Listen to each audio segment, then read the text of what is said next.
Assalamualaikum warahmatullahi wabarakatuh. Halo teman-teman, semoga kabarnya sehat selalu ya. Baik, di sini saya Hamdan Soaibi selaku moderator yang akan membimbing penyampaian materi kali ini. Di sini kelompok kami membahas tentang teori pendekatan sistem.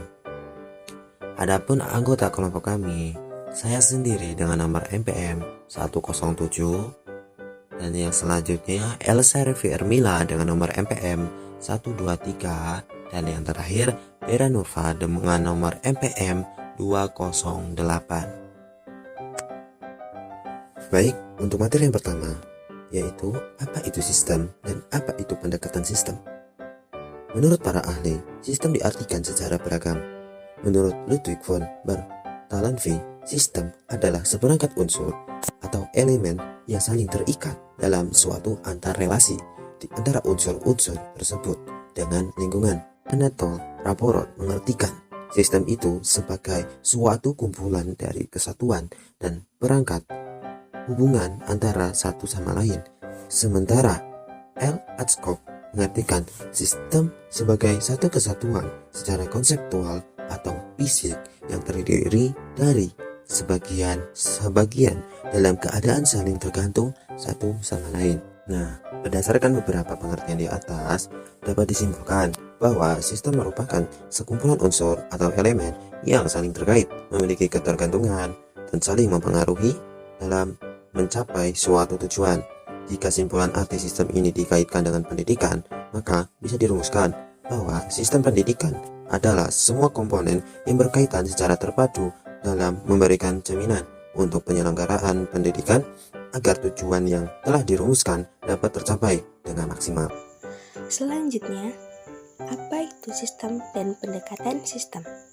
Dalam sistem pendidikan terdapat bermacam-macam unsur yang terhimpun seperti tujuan, siswa, manajemen, struktur, dan jadwal waktu, materi, guru, sarana dan prasarana, media, teknologi, kendali mutu, biaya pendidikan, dan sebagainya.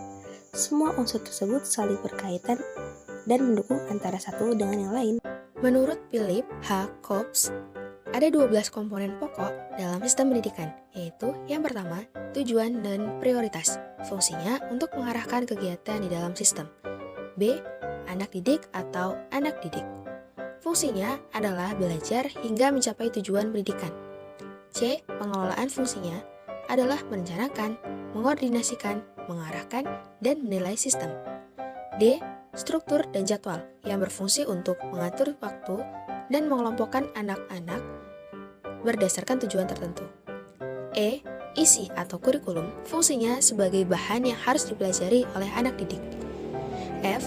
Pendidik atau guru, fungsinya menyediakan bahan, menciptakan kondisi belajar, dan menyelenggarakan pendidikan.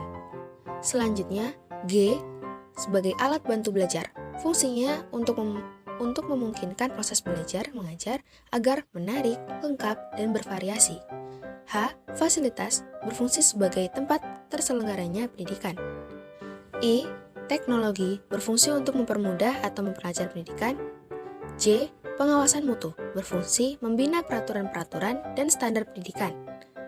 K. Penelitian, berfungsi mengembangkan pengetahuan, sistem, penampilan, dan sistem kerja hasil kerja. Dan I. Biaya, berfungsi sebagai petunjuk efisiensi sistem. Teori pendekatan sistem. Dalam pendidikan, pada prinsipnya, segala sesuatu yang ada di bumi ini memiliki sistemnya masing-masing. Artinya, sistem itu diperlukan oleh semua makhluk yang ada di bumi ini. Seorang manusia adalah suatu sistem. Kehidupan manusia dalam suatu keluarga adalah satu sistem. Mobil, sekolah, organisasi, desa, kampus, pejabat, kerajaan, negara, dunia, dan lainnya memiliki sistemnya masing-masing. Beberapa macam teori sistem. Ada 4, yaitu yang pertama A, berdasarkan wujudnya dibagi menjadi 4 jenis, yaitu sistem fisik, sistem konseptual, sistem biologi, dan sistem sosial, seperti yang dicontoh. B. Berdasarkan asal-usul kejadiannya, dibedakan menjadi dua jenis, yaitu sistem alamiah dan sistem buatan manusia. C. Berdasarkan daya gerak yang ada di dalamnya, sistem dibedakan menjadi dua jenis, yaitu sistem mekanik dan sistem organismik. D. Berdasarkan hubungan dengan lingkungannya, dibedakan menjadi dua jenis, yaitu sistem terbuka dan sistem tertutup. Berdasarkan beberapa sistem di atas, maka pendidikan bisa dikelompokkan dalam sistem terbuka, sebab tidak mungkin apabila pendidikan dapat melaksanakan fungsinya dengan baik jika ia selalu mengisolasi dirinya dengan lingkungan. Faktor yang mempengaruhi pendidikan adalah filsafat, negara, agama, sosial, kebudayaan, politik, ekonomi, dan demografi. Dari presentasi kami, apabila ada salah kata, kami minta maaf. Kepada Allah kami mohon ampun. Saya akhiri dari kelompok 9. Wassalamualaikum warahmatullahi wabarakatuh.